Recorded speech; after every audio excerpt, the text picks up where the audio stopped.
الحمدللہ آج 19 جون 2022 کو سنڈے کے دن ہمارا یہ پبلک سیشن نمبر 48 منعقد ہونے جا رہا ہے۔ آپ کے سوالات یہ پرچیوں کی شکل میں میرے پاس آ چکے ہیں۔ انہیں ڈسکس کرنے سے پہلے ایک کرنٹ افیئر کے طور پر کل کراچی کی ایک لوکل کورٹ کا ڈیسیژن آیا ہے ڈاکٹر عامر لیاقت حسین رحمہ اللہ تعالی کے حوالے سے کہ ان کے پوسٹ مارٹم کا حکم انہوں نے دیا ہے۔ میری تو پہلے سے یہ خواہش تھی اور ڈیمانڈ تھی کہ پوسٹ مارٹم تو ہونا چاہیے۔ ایک اتنی بڑی پرسنالٹی، باقی جو علمی اختلاف ہے یا کوئی اور ایشو کسی کا ہو سکتا ہے وہ اپنی جگہ، لیکن ظاہر ہے ایک سیلیبریٹی تو تھے وہ، اس طریقے سے ان کا اچانک دنیا سے جانا اس حال میں کہ ان کے جسم کے ایکس ریز بھی سوشل میڈیا کے اوپر آئے ہوئے ہیں، یہ والی بون ان کی ٹوٹی ہوئی ہے، ابھی تک کسی نے انکار نہیں کیا، کالر بون یا شولڈر بون، اور ہاتھ بھی غالباً اس کی ہڈیاں بھی ٹوٹی ہوئی تھی۔ پھر ان کے ملازم کا بیان بھی آیا کہ جی ان کے کمرے سے چیخوں کی آوازیں آ رہی تھیں۔ اب یہ نہیں پتا کہ وہ رونے کی وجہ سے خود چیخ رہے تھے یا انہیں کوئی مار رہا تھا اس کی وجہ سے وہ کسی کو مدد کے لیے پکار رہے تھے۔ بہرحال یہ ساری باتوں کے باوجود ان کو بغیر پوسٹ مارٹم کے دفنانا یہ بہت بڑا ایک سوشل جرم بھی تھا اس حوالے سے، اور اس کے پیچھے زیادہ تر ان کے ورثاء کا ہی قصور ہے، یہ قصور ہی کہوں گا میں۔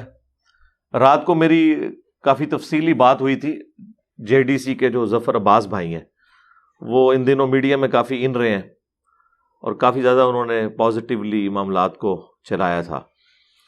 تو میں نے ان سے یہی پوچھا، کیونکہ میں نے یہ ریکارڈنگ کا ارادہ بنا لیا تھا کہ میں صبح تھوڑا بہت اس پہ بولوں گا، کہ کیا وجہ ہے کہ ان کا پوسٹ مارٹم اس وقت نہیں ہوا، جبکہ خبروں میں ریئل ٹائم ہمارے پاس انفارمیشن آ رہی تھی کہ پولیس نے پوسٹ مارٹم کے بغیر ورثاء کے حوالے لاش کرنے سے منع کر دیا ہے۔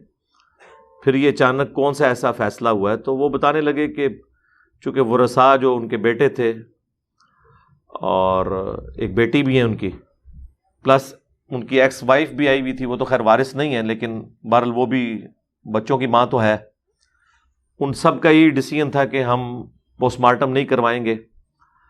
اس کے پیچھے یہ ریزن نہیں تھی کہ وہ کوئی ان کے قتل میں جو مبینہ ہے، یعنی یہ نہیں ہم کہتے کہ یقیناً ایسا ہوا ہے، ہو سکتا ہے نہ ہوا ہو، اس میں کوئی شامل تھے وہ، بلکہ وہ یہ کہہ رہے تھے کہ انہیں زندگی میں بھی اتنی تکلیفیں دی گئیں، ان کی میمز بنی۔ اگر پوسٹ مارٹم میں کوئی ایسی ویسی رپورٹ نکل آئی، جو میں اشارتاً گفتگو کر رہا ہوں، آپ کو پتہ ہی چل گیا ہوگا کہ میں کس حوالے سے بات کر رہا ہوں، کیونکہ صحیح بخاری میں حدیث ہے کہ جو مر گیا وہ اپنے انجام کو پہنچ چکا، اچھے یا برے، اب تم اسے گالی نہ دو۔ البتہ یہ ضرور ہے کہ اگر اس کی ایکٹیویٹی کی وجہ سے باقی لوگ افیکٹ ہوئے ہوں یا اس کی ایکٹیویٹیز کی وجہ سے قرآن و سنت کی تعلیمات کا کوئی نقصان ہوا ہو، وہ آپ ڈسکس کر سکتے ہیں، لیکن کسی کی ذات کو ڈسکس نہیں کر سکتے۔ بہرحال وہ انہیں یہ خدشہ تھا، تو ظفر بھائی کہہ رہے ہیں میں نے انہیں کہا کہ ہم ہاسپٹل والوں سے یہ یقین دہانی کرواتے ہیں ایفیڈیوٹ پہ کہ وہ ان کی پوسٹ مارٹم رپورٹ کو سیکرٹ رکھیں گے، اس کے باوجود وہ ایگری نہیں کیے۔ پھر بھی پولیس والوں نے آخری درجے تک کوشش کی کہ کسی طریقے سے پوسٹ مارٹم ہو جائے، لیکن لوکل کورٹ سے جا کے ان کے بیٹے نے، احمد نے، ڈیسیژن لے لیا اور اس کی وجہ سے انہیں دفنا دیا گیا بغیر پوسٹ مارٹم کے۔ حالانکہ ان کی میت کے اوپر بھی، جنازے پہ بھی کافی سارے لوگ یہ چیمہ گوئیاں کر رہے تھے کہ پوسٹ مارٹم ہونا چاہیے تھا تاکہ پتہ چلتا۔ خیر یہ معاملہ ٹھپ ہو گیا، اس وقت کیٹاسٹرافک کنڈیشن تھی۔ بعد میں کسی شہری نے پٹیشن فائل کی، وہ ظاہر ہے کہ اس طرح کے جو نامعلوم قسم کے شہری ہوتے ہیں وہ ایجنسیز کی طرف سے ہی ہوتے ہیں عموماً، کہ جی عوام الناس میں خوف و ہراس پھیلا ہوا ہے اس واقعے کی وجہ سے، باقی لوگ بھی اپنی جانیں غیر محفوظ سمجھ رہے ہیں کراچی میں، تو اس کے پوسٹ مارٹم کا آرڈر کورٹ دے۔ تو کل 18 جون 2022 کو کورٹ نے ڈیسیژن کیا، وہ آپ کو پتہ ہے جنگل کی آگ کی طرح وہ خبر پھیلی ہے اور تمام میڈیاز کے اوپر، وہ چند گھنٹوں میں ان چینلز کے بھی ویوز جو ہیں وہ لاکھوں کراس کر گئے ہیں جو چند سینکڑوں تک ہوتے تھے۔ ظاہر وہ خبر ہی بہت بڑی تھی کہ ڈاکٹر عامر لیاقت کی قبر کشائی کا حکم دے دیا گیا، پوسٹ مارٹم کا حکم دے دیا گیا۔ اس کے لیے اب وہ ایک ڈاکٹرز کا جو پینل ہے وہ بھی ترتیب دے دیا گیا ہے، میرا خیال ہے 1-2 دن کے اندر یہ سارا معاملہ ہو جائے گا۔ تو میں نے ظفر باز بھائی کو JDC والے اس لیے فون کیا تھا کہ ہو سکتا ہے ان کے ورثاء میں سے کوئی بڑی کورٹ میں جا کے اس ڈیسیژن کو ریورس کروانے کی کوشش نہ کرے۔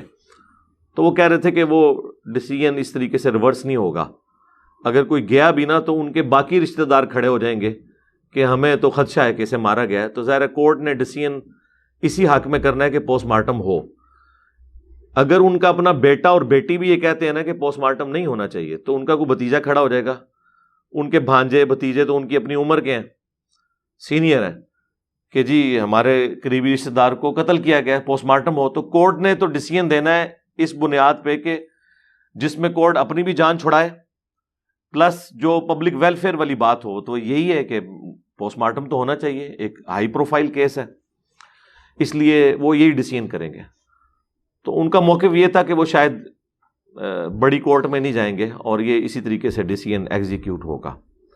اب چونکہ ایک پوسٹ مارٹم کا ایشو ہے اور مرنے کے بعد قبر کشائی کرنے کے بعد اتنے دن گزر جانے کے بعد قبر سے ایک بندے کو نکالنا اور پھر اس کی لاش کے کچھ حصے لینا پوسٹ مارٹم کے لیے، تو ظاہر ایک تکلیف دہ چیز ہے، اور وہ پبلکلی نہیں ہوتا، وہ چند ایک لوگ جاتے ہیں، باقی پولیس کا حصار ہوتا ہے، کوئی اور قریب نہیں آ سکتا کہ کوئی آ کے ویڈیو بنا لے۔ ظاہر ہے کہ آپ نے لاش کی حرمت کا بھی خیال کرنا ہے، یہ ساری چیزیں اس کے ساتھ جڑی ہوئی ہیں۔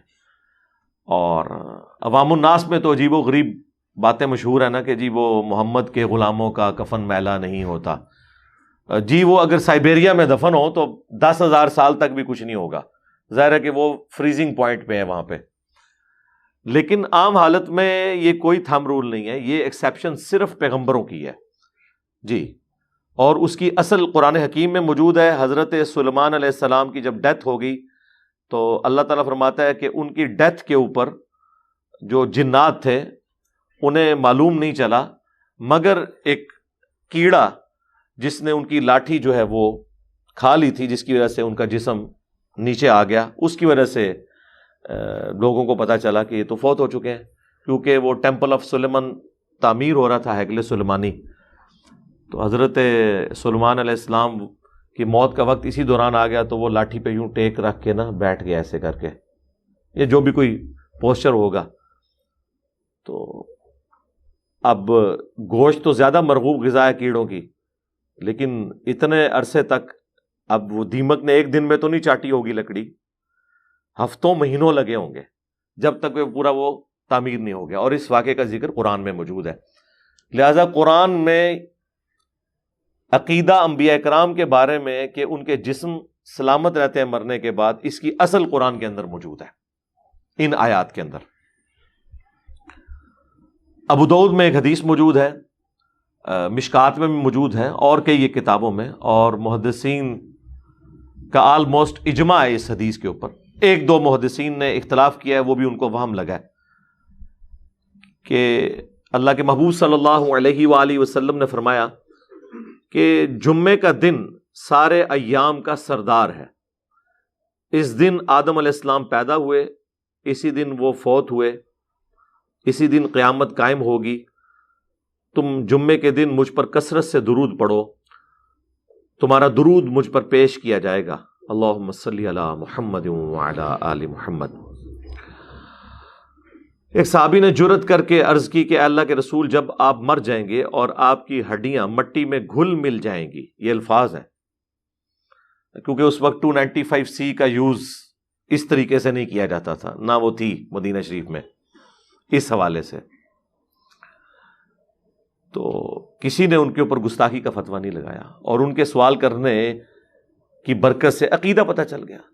جب آپ مر جائیں گے آپ کی ہڈیاں مٹی میں گھل مل جائیں گی، کیا اس وقت بھی آپ پر درود پیش ہوگا؟ تو آپ صلی اللہ علیہ وآلہ وسلم نے فرمایا ان اللہ حرم علی الارض ان تأکل اجساد الانبیاء، بے شک اللہ تعالیٰ نے حرام کر دیا ہے انبیاء کے حق میں کہ مٹی ان کے جسموں کو کھائے، یعنی مٹی کے لیے حرام ہے کہ وہ نبیوں کے جسموں کو کھائے۔ یہ پروٹوکول صرف پیغمبروں کا ہے، اس کے بعد بھی کسی کو مل سکتا ہے لیکن وہ عقیدہ نہیں ہے، may be may not be. جس طرح صحیح بخاری میں حدیث ہے، سیدنا عمر کا پاؤں جو ہے وہ مرنے کے آلموسٹ 70 ایئرز کے بعد حجرہ عائشہ کی دیوار گر گئی، تو وہ تعمیر کے دوران ایک پاؤں ظاہر ہوا اور لوگ پریشان ہو گئے کہ شاید نبی الاسلام کا پاؤں مبارک ہے، لیکن اندر قبروں کی ایگزیکٹ لوکیشن کا کسی کو اندازہ نہیں تھا۔ تو عروہ ابن زبیر کو بلایا گیا جو سیدہ عائشہ کے بھانجے تھے، وہ محرم بھی تھے، وہ اکثر اندر جایا کرتے تھے، تو انہوں نے پھر ہائی لائٹ کیا کہ یہ جو لوکیشن ہے یہ حضرت عمر کی قبر مبارک کی ہے، یہ ان کا پاؤں ہے۔ تو پھر ان کے پاؤں کو اندر کر کے دوبارہ سے اس معاملات کو سیدھا کر دیا گیا۔ اب جو لوگ یہ سمجھتے ہیں کہ آخرت کی زندگی جو ہے وہ دنیا کی سی ہے، جس طرح المہند میں دیوبندیوں نے لکھا اور یہی بریلویوں کا عقیدہ ہے، اللہ تعالیٰ انہیں ہدایت دے، پتہ نہیں کس نے ان کو یہ چیزیں پڑھا دی ہیں۔ تو اگر یہ دنیا کی سی ہوتی تو دنیا میں اگر پنڈلی تک اس طریقے سے پاؤں کسی کا نکلا ہوا ہو اور اتنے لوگ اس کو دیکھ دیکھ کے استغفار پڑھ لیں تو اپنا پاؤں اندر کر لے گا کہ یار کہ میرے پیر نو انڈر ڈسکشن بنایا جائے، لیکن کوئی پاؤں اندر نہیں کیا، وہ پاؤں خود اندر کرنا پڑا۔ اس سے یہ بھی بات پتہ چلی کہ وہ آخرت کی زندگی ہے، اس میں جسم سلامت ہے لیکن اس زندگی کا اس زندگی سے کوئی تعلق نہیں ہے۔ دوسرا، غیر انبیاء کے لیے بھی بعض اوقات یہ فضیلت ہو سکتی ہے، لیکن یہ رول نہیں ہے، رول صرف پیغمبروں کے لیے ہے، کیونکہ صحیح بخاری میں موجود ہے، سیدنا ابوبکر صدیق رضی اللہ تعالیٰ عنہ کی موت کا وقت جب قریب آیا تو انہوں نے اپنی بیٹی سیدہ عائشہ سلام اللہ علیہا کو بلایا اور کہا کہ بیٹا نبی الاسلام کو کتنے کپڑوں میں دفنایا گیا تھا؟ تو انہوں نے کہا ابا جی 3 کپڑوں میں، وہی سنت ہے مرد کے لیے۔ تو انہوں نے کہا کہ نبی الاسلام کی ڈیتھ کس دن ہوئی تھی؟ تو سیدہ عائشہ نے عرض کی کہ منڈے کے دن۔ پھر انہوں نے پوچھا آج کون سا دن ہے؟ تو بتایا گیا کہ منڈے کا دن ہے۔ تو انہوں نے کہا کہ میں اللہ سے امید کرتا ہوں کہ میں رات سے پہلے مر جاؤں گا آج، یعنی مجھے بھی وہ فضیلت حاصل ہو جائے گی منڈے کے دن فوت ہونے کی، کہ نبی الاسلام بھی منڈے کے دن فوت ہوئے تھے، پیر کے دن۔ اس کے اوپر امام بخاری نے باب بھی باندھا ہے پیر کے دن فوت ہونے کے اعتبار سے۔ تو مجھے بھی 3 کپڑوں میں دفنانا، اور وہی ان کے جو پرانے کپڑے تھے نا، انہوں نے کہا مجھے انہی کپڑوں میں دفنانا، میرے لیے نیا کفن ارینج نہ کرنا، کیونکہ نیا کفن تو زندہ بندوں کی ضرورت ہے۔ یہ آپ ذرا الفاظ کے اوپر غور کریں۔ پھر حضرت ابوبکر نے فرمایا کہ یہ جو کفن تم دو گے یہ تو گلے سڑے گوشت، پیپ اور ہڈیوں کا ہی حصہ بننا ہے مرنے کے بعد۔ یعنی حضرت ابوبکر صدیق رضی اللہ تعالیٰ عنہ کا یہ عقیدہ تھا کہ مرنے کے بعد جسم گل سڑ جاتا ہے، اور وہ اپنے بارے میں بات کر رہے تھے، اور اس سے ان کی کوئی فضیلت ختم نہیں ہوئی ہے۔ دوسرا، سیدہ عائشہ نے بھی نہیں انہیں کہا کہ آپ کا جسم تو سلامت رہے گا، کیونکہ محمد کے غلاموں کا کفن میلا نہیں ہوتا، اور اللہ کے بندوں سیدنا حمزہ کا مسلح کیا گیا ہے، دفنانے سے پہلے ان کے جسم کے حصے کاٹے گئے ہیں، آپ کہہ رہے ہیں کفن میلا نہیں ہوتا، لاشیں سلامت رہتی ہیں۔ رومن امپائر کی جنگوں میں بیٹل فیلڈز کے اندر کتنے صحابہ اور تابعین ہیں جن کو تیل کے کڑاؤں میں روسٹ کیا گیا۔ تو یہ کون سا آپ کو عقیدہ بتا دیا؟ اس سے آخرت کا کوئی تعلق نہیں ہے۔ جو بندہ مر گیا اب اللہ تعالیٰ کے ہاں اس کے لیے انعام ہے، جو نیک آدمی ہے اسے کوئی فرق پڑتا ہے اس کفن سے یا اس جسم سے؟ تو اس سے امام بخاری نے ایک تو عقیدہ سمجھا دیا کہ یہ ہے ہی عقیدہ جعلی ہے، اگر اللہ پروٹوکول دے دے وہ اللہ کی مرضی ہے، لیکن یہ کوئی بنیادی عقیدہ نہیں ہے سوائے انبیاء کے۔ دوسرا، حضرت ابوبکر صدیق رضی اللہ تعالیٰ عنہ کا علم غیب جو ہے نا وہ اس میں پتہ چل گیا کیا ہے، وہ اس طرح کہ اسی حدیث میں موجود ہے کہ سیدنا ابوبکر پھر پیر کو فوت نہیں ہوئے، بلکہ وہ پیر اور منگل کی درمیانی رات کو فوت ہوئے، کیونکہ اسلام میں مغرب کے بعد اگلا دن شروع ہو جاتا ہے اور منگل کی صبح فجر سے پہلے انہیں دفنا دیا گیا. تو حضرت ابوبکر تو کہہ رہے تھے مجھے امید ہے کہ میں پیر کے دن فوت ہو جاؤں گا, اور اس میں الفاظ ہے میں رات سے پہلے پہلے فوت ہو جاؤں گا, کوئی رات کو تو منگل شروع ہو جائے گی. تو میرے بھائی, اگر حضرت ابوبکر صدیق رضی اللہ تعالیٰ عنہ کو اپنی موت کے اعتبار سے علم الغیب نہیں ہے تے بابے تے شاہی کوئی نہیں. ہاں جی, ہن کیڑا بابا لے آؤ گے جڑا ابوبکر تو اونچا ہوئے؟ کیونکہ تسی تے ہمیں بتاتے ہیں, یہ لوگ کہتے ہیں جی وہ بڑے سے بڑا بھی کوئی بزرگ ہو, غوث کتب ابدال, وہ کسی عام صحابی کے بھی قدموں کی خاک, بلکہ اس کے گھوڑے کے قدموں کی خاک جو اس کے نتھروں میں جا کے بیٹھے اس کو نہیں پہنچ سکتا, اگرچہ وہ حضرت واشی کا ہی گھوڑا کیوں نہ ہو. تو حضرت ابوبکر کا تو پھر مرتبہ اس امت میں ٹاپ کے 4 بندوں میں ہے, ابوبکر, عمر, عثمان, علی, خلفائے راشدین رضی اللہ عنہم اجمعین وعلیہم السلام اجمعین. تو اگر ان کا علم الغیب فارغ ہو گیا اس معاملے میں تو باقیوں کی تو کوئی اوقات ہی نہیں. اسی پہ تو ہم کہتے ہیں بابت شاہی کوئی نہیں. اب میرے بھائی, اگر کوئی سمجھتا ہے کہ اس بات کا کسی کے پاس جواب ہے تو ٹائم قیامت تک ہے, دیو جواب, بول وہی جو حق ہے, ٹائم قیامت تک ہے. ہاں, حق بولنا ہے. میں نے تو حق بولا ہے, میں نے تو ابوبکر کا عقیدہ بتا دیا, صحیح بخاری شریف سے چیزیں بتا دیں. اب تمہارے پلے کوئی او جی ساڈے ابا جی نے مرنے تو پہلے دستا سی, او سر وہ کافر بھی بتا دیتے ہیں. ایک بندہ نزا کے عالم میں ہے اور وہ پریڈکشن کر دیتا ہے اور وہ پوری ہو جاتی ہے کہ علم الغیب ہو جائے گا. اسیسمنٹ ہے, ہو بھی سکتی ہے, نہیں بھی ہو سکتی. جو سب سے بڑا بندہ ہے, اللہ کا شکر ہے کہ ان کو سوموار کے دن کی موت کی فضیلت نہ دے کر اللہ تعالیٰ نے امت کا عقیدہ خراب ہونے سے بچا لیا. ان کو یہ فضیلت مل جاتی نا کہ اپنے نبی کی سنت کے مطابق وہ منڈے کو فوت ہوتے, اس کا فائدہ صرف ان کو تھا. لیکن جو ان کی بات پوری نہیں ہوئی, اس کا فائدہ پوری امت کو ہے. لیکن یہ فائدہ اب آیا اس پلیٹ فارم کی برکت سے.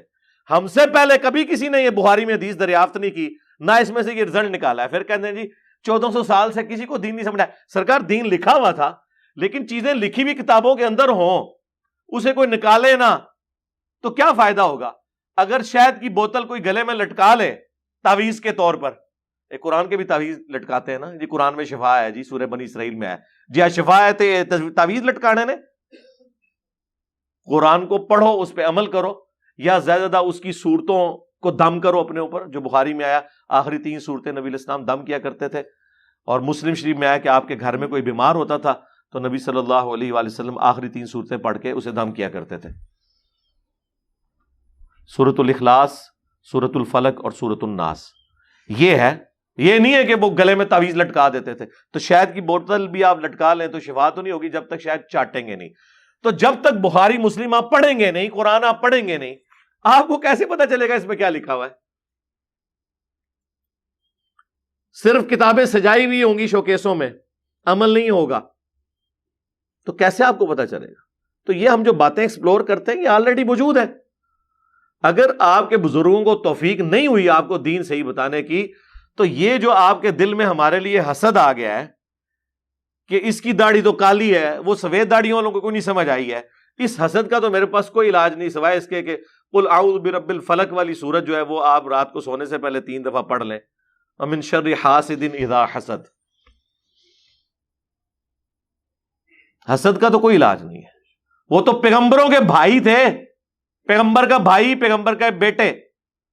حضرت یوسف علیہ السلام بھی پیغمبر, یعقوب علیہ السلام بھی پیغمبر, لیکن حسد تو ان میں بھی آ گیا اپنے بھائی کے لیے. کافر تو نہیں تھے, مسلمان تھے.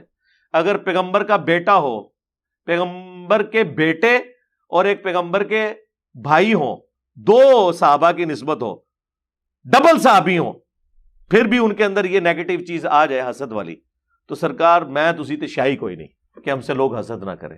اس لیے یہ والا حسد ہمیں کوئی فرق نہیں پڑتا. تو یہ چیزیں قرآن و سنت کی تعلیمات اس حوالے سے بالکل واضح ہیں.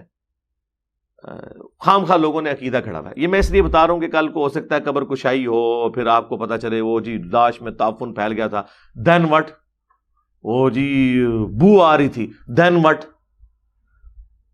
گوشت سے بو ہی آئے گی. یہ جو کہتے ہیں نا کفن میلا نہیں ہوتا, تو یار مرنے سے پہلے وصیت کیا کرو نا, 1 ہفتے کے لیے گرمیوں میں تمہاری لاش چوک میں رکھی جائے, ہم دیکھتے ہیں کس طرح تعفن نہیں پھیلتا. سارے مرنے کے بعد جب جیسے یہ لاش ان کی جنازے ڈیسائیڈ ہوتے ہیں نا کہ لیٹ ہوں گے، سارے جو ہے نا وہ عیدی سینٹر میں وہ فریزر میں جا کے رکھواتے ہیں اپنی لاشیں، سارے یہ بزرگان دین اور یہ علماء کرام باہر رکھا کرو نا، تاکہ پول کھل جائے، لوگوں کو عقیدے کی اصلاح ہو جائے. نہیں رکھتے. آپ کو کہانیاں کروائی ہوئی ہیں انہوں نے غلط قسم کی، اور اس کے اوپر بزرگی کلیم کی ہوئی ہے. ایسے کوئی ہوتا ہے تو خدا نخواستہ کل کوئی ایسی خبر آتی ہے تو اس کا کوئی تعلق نہیں اس سے کہ جسم سلامت ہے یا نہیں ہے، اس کا آخرت سے کوئی تعلق نہیں ہے. یہ کسی کے بزرگ ہونے یا نہ ہونے کی کوئی دلیل نہیں ہے. یہ اپنا عقیدہ کلیئر کر لیں. کوئی اسلام نے آپ کو چیز نہیں بتائی، یہ بالکل بدعت کے اوپر مبنی باتیں ہیں جو آپ کو بتا دی گئی ہیں، اور اس کی بنیاد کے اوپر اتنا ہنگامہ انہوں نے کھڑا کیا ہوا ہے. باقی یہ بات ٹھیک ہے کہ میت کا احترام ہے، اس حد تک احترام ہے کہ سنن نبی داؤد میں حدیث ہے، جس نے مردے کی ہڈی توڑی گویا اس نے زندہ کی ہڈی توڑی. یعنی اس کے بدلے وہ جو اللہ تعالیٰ نے سورۃ المائدہ میں فرمایا نا کہ دانت کے بدلے دانت، ناک کے بدلے ناک، کان کے بدلے کان، آنکھ کے بدلے آنکھ، اور ہر زخم کے بدلے اس کے لیول کا زخم، وہ قصاص لیا جائے گا. اگر کوئی شخص کسی مردے کی ہڈی بھی توڑتا ہے نا، اس کے بدلے میں اس کی وہ ہڈی توڑی جائے گی قصاصاً. یہ سنن نبی داؤد میں حدیث موجود ہے. صحیح مسلم میں حدیث ہے کہ کسی شخص کا مسلمان کی قبر پہ بیٹھنا اس سے بہتر ہے کہ وہ آگ کے انگاروں پر بیٹھے، یہاں تک کہ وہ انگارے اس کے جسم کا لباس اور کھال بھی جلا دیں. کتنی تکلیف دہ چیز ہے. اس سے بڑی تکلیف اور عذاب اس شخص کو ہونے والا ہے جو کسی مسلمان کی قبر پہ بیٹھتا ہے جا کے. یعنی وہ قبر کا احترام ہے، آپ قبر کے اوپر پاؤں نہیں رکھ سکتے، اس پہ بیٹھ نہیں سکتے. تو یہ مردے کی وہ والی حرمت جو ہے وہ اپنی جگہ موجود ہے، اس سے کسی کو انکار نہیں ہے.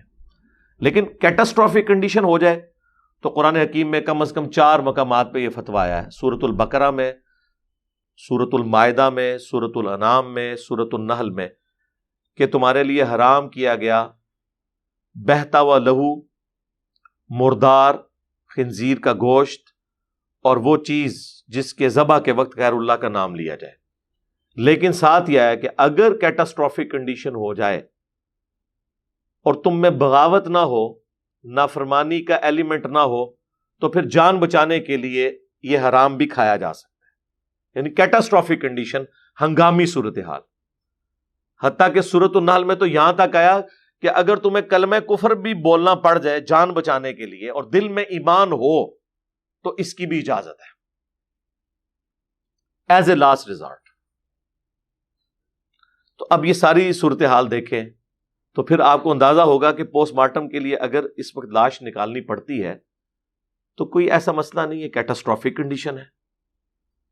صحیح بخاری میں ایک حدیث موجود ہے، امام بخاری نے باقاعدہ ایک چیپٹر بنایا جس کی ہیڈنگ یہ ہے کہ ضرورت کے وقت لاش کو قبر سے نکالنا، یعنی اس کا جواز موجود ہے. اس میں ایک حدیث لے کر آئے کہ حضرت جابر بن عبداللہ کہتے ہیں کہ غزوہ احد کے موقع پر میرے والد شہید ہو گئے اور انہیں کسی اور شہید کے ساتھ دفن کر دیا گیا، لیکن میرے دل میں قلق تھا کہ 2 بندے ایک ہی قبر میں دفن ہیں. اگرچہ جائز ہے، ظاہر کیٹاسٹرافک کنڈیشن ہوتی ہے، لیکن مجھے ہوا کہ میں نا اپنے باپ کی لاش کو الگ شفٹ کروں. تو میں نے ان کے مرنے کے 6 مہینے کے بعد، یہ صحیح بخاری کے الفاظ ہیں، ان کی قبر کھودی تو وہ کہتے ہیں ان کی لاش بالکل سلامت تھی، سوائے ایک کان کا تھوڑا سا حصہ ڈیمیج تھا.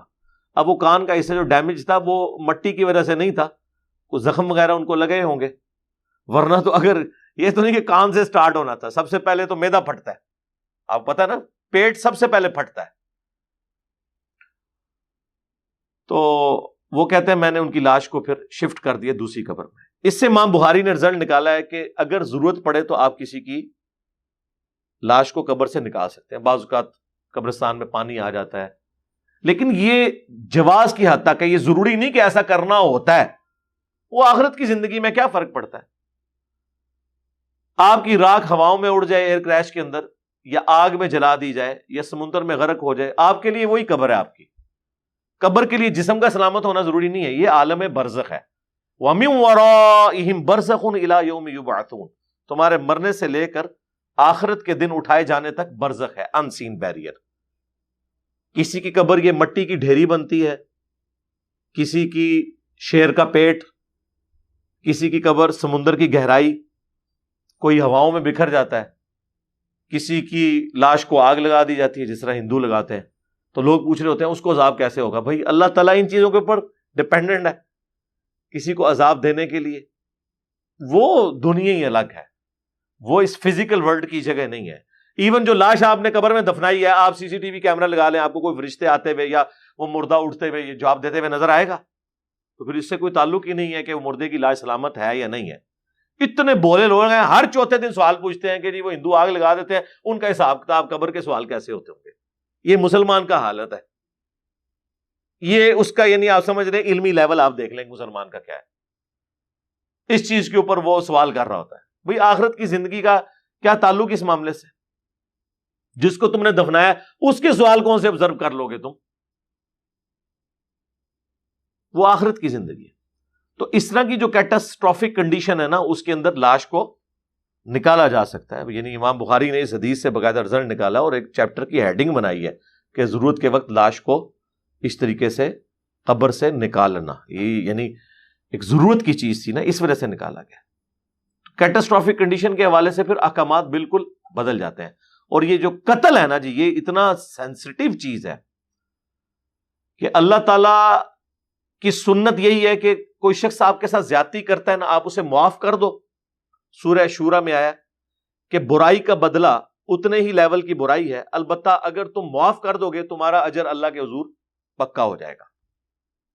لیکن قتل ناحق ایسی چیز ہے کہ اللہ تعالیٰ نے اس کے بارے میں قرآن حکیم میں فرمایا وَلَكُمْ فِي الْقِصَاصِ حَيَاةٌ يَا أُولِي الْأَلْبَابِ.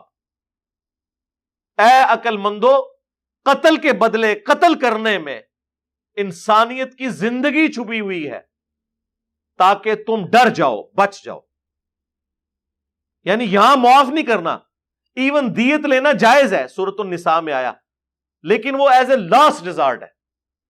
وہ سنن ابی داؤد میں آیا کہ 100 اونٹ یا اس کے برابر مالیت، وہ بھی اچھی خاصی رقم بن جاتی ہے. ایک اونٹ جو ہے وہ آج کل ایوریج 5 لاکھ روپے کا تو ہے، تو یہ 5 کروڑ دیت تو بن جائے گی ایک بندے کی. لیکن قرآن کہہ رہا ہے کہ یہ دیت صرف جواز کی حد تک ہے، زندگی اسی میں چھپی ہے کہ تم قتل کے بدلے قتل کرواؤ. پھر سورۃ المائدہ میں جس شان سے وہ آیات آئی ہیں، آیت نمبر 32، کہ 2 ایکسیپشنز ہیں، قتل کے بدلے قتل یا فساد فی الارض. اور وہ بھی جوڈیشری فیصلہ کرے گی کہ قتل کے بدلے کسی کو قتل کیا جائے یا فساد فی الارض کا الٹیمیٹ انجام اس کے قتل کی صورت میں ہو.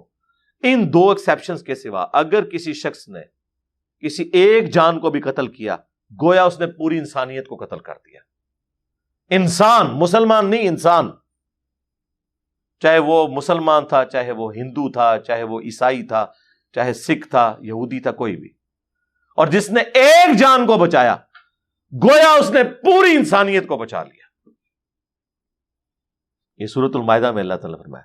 تو لہٰذا یہ اب جو قتل والا معاملہ ہے، اس میں اس لیول تک اترنے کی ضرورت ہے. آپ پوری انسانیت کو بچائیں گے، ایک ہائی پروفائل کیس ہے، اس کے قتل کی تحقیق تو ہونی چاہیے. مبینہ قتل ہو سکتا ہے نہ ہوا ہو، لیکن بہرحال جو قرائن بتا رہے ہیں اس میں تو تمام چیزیں اس طرف جا رہی ہیں.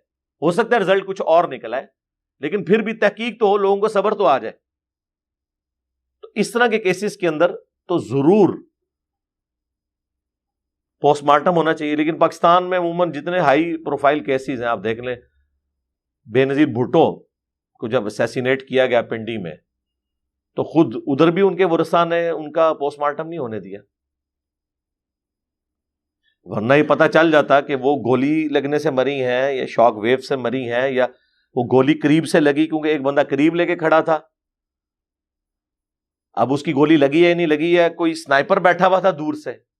بس یہ ان دونوں میں ہی فرق پتہ چل جاتا تو یہ پتہ چل جانا تھا کہ یہ پری پلان قتل کیا گیا. اور اگر کوئی سنائپر بیٹھا ہوا ہے تو اس کا مطلب ہے کہ اس میں وہ لوگ انوالو ہیں جن کے پاس یہ سنائپر موجود ہوتے ہیں. میں اشارتاً بات کر رہا ہوں، کسی انڈیویجول نے قانون نہیں ہاتھ میں لیا، کیونکہ عام بندے کے پاس تو سنائپر والی گنیں نہیں ہوتی. تو اسی لیے وہ تحقیق ہونے ہی نہیں دی گئی کہ پتہ ہی نہ چلے کہ ان کو کسی نے ذاتی دشمنی میں مارا ہے یا کسی نے آرگنائز طریقے سے ان کے قتل کو اس طریقے سے مینج کیا ہے، اس لیے وہ پوسٹ مارٹم نہیں ہونے دیتے. اور پھر فوراً جناب ادھر جناب پتہ ہے وہ سارے پانی کے ساتھ دھونے کے لیے وہ سارا پورے کرائم سین کو مٹا دیا تھا انہوں نے فوراً سے پہلے. پھر بعد میں جناب وہ اتنے پیسے لگاتے رہے تحقیق، بعد کھیت مٹی تحقیق ہونی ہے جب آپ نے شواہد سارے مٹا دیے. تو اس طرح کے جو کیسز ہیں اس کے اوپر ضرور پوسٹ مارٹم والا معاملہ ہونا چاہیے، اور کوشش کریں کہ دفنانے سے پہلے ہو، بعد میں یہ تماشا نہ لگے. مولانا سمیع الحق صاحب کتنی بے دردی سے انہیں قتل کیا گیا، ان کا پوسٹ مارٹم بھی ان کے بیٹے نے رکوا دیا تھا. کتنا ہائی پروفائل کیس تھا. اور پھر کیا کیا تھیوریز بنائی. وہ اینکروں کی روزی روٹی کھل جاتی ہے جب اس طرح کے معاملات ہیں. ایک بندہ آگے ایک تھیوری پیش کرتا ہے، دوسرا دوسری پیش کرتا ہے، تیسرا تیسری پیش کرتا ہے. ویسے ہمیں پتا ہے کہ کیا ہوا تھا. میں جو ایسے کر کے مولویوں کو دیکھ رہا ہوں نا، ان کو پتا چل گیا ہوگا کہ میں کیا کہنا چاہ رہا ہوں، لیکن ہم نہیں بتاتے کہ ٹھیک ہے بندہ مر گیا اس کے اوپر پردہ رکھو. وہ جان بوجھ کے نہیں ہونے دیتے. لیکن آخرت میں سارے پول کھلیں گے نا، کہ جس نے جس کے ساتھ زیادتی کی ہوئی ہے وہ سب کے سب چیزیں کھل جائیں گی. تو یہ قتل ناحق کا اس حوالے سے پوسٹ مارٹم ہونا چاہیے. لیکن اس طریقے سے جو ہوا نا، یہ یعنی مجھے یہ اچھا نہیں لگا، اور نہ یہ اسلام کو پسندیدہ ہے کہ اب بندہ مر کے وہ پردے میں جا چکا ہے، اب آپ اس کی لاش کو نکالیں گے. لیکن چونکہ اب ایک مجبوری ہے اس لیے نکالنی پڑ رہی ہے، جواز اس کا موجود ہے، لیکن یہ سب کچھ پہلے ہونا چاہیے تھا. اور یہ پارلیمنٹ میں بیٹھ کے جو ایک دوسرے کو گالیاں نکالتے رہتے ہیں، لڑتے رہتے ہیں. پارلیمنٹ کا اصل کام جو ہے نا وہ قانون سازی کرنا ہے. اس کے اوپر اب قانون سازی ہو جانی چاہیے کہ جو بھی کوئی ہائی پروفائل کیس، اب یہ بندہ جو ہے وہ MNA بھی ہے، ایک ریلیجیس اسکالر بھی ہے، ایک ٹی وی اینکر بھی ہے، 3 دفعہ 500 سب سے زیادہ با اثر لوگوں میں اس کا نام آ چکا ہے مسلمانوں میں سے. یہ ساری چیزیں موجود ہیں. کوئی کرائٹیریا سیٹ کر لیں کہ اس طرح کا جو بندہ مرے گا نا وہ ہمارے قانون کا حصہ ہو کہ اس کا پوسٹ مارٹم ہونا ہے. ورثہ چاہیں بھی تو اس میں ہرڈل نہیں کر سکتے. یہ پارلیمنٹ میں قانون سازی ہونی چاہیے اس حوالے سے، تاکہ یہ فتنہ دب جائے. تو میں نے اپنی گزارشات آپ کے سامنے رکھ دی اس حوالے سے. صلو علی محمد وآل محمد، اللہم صلی علی محمد وعلی آل محمد واصحاب محمد وازواج محمد اجمعین الی یوم الدین. آمین.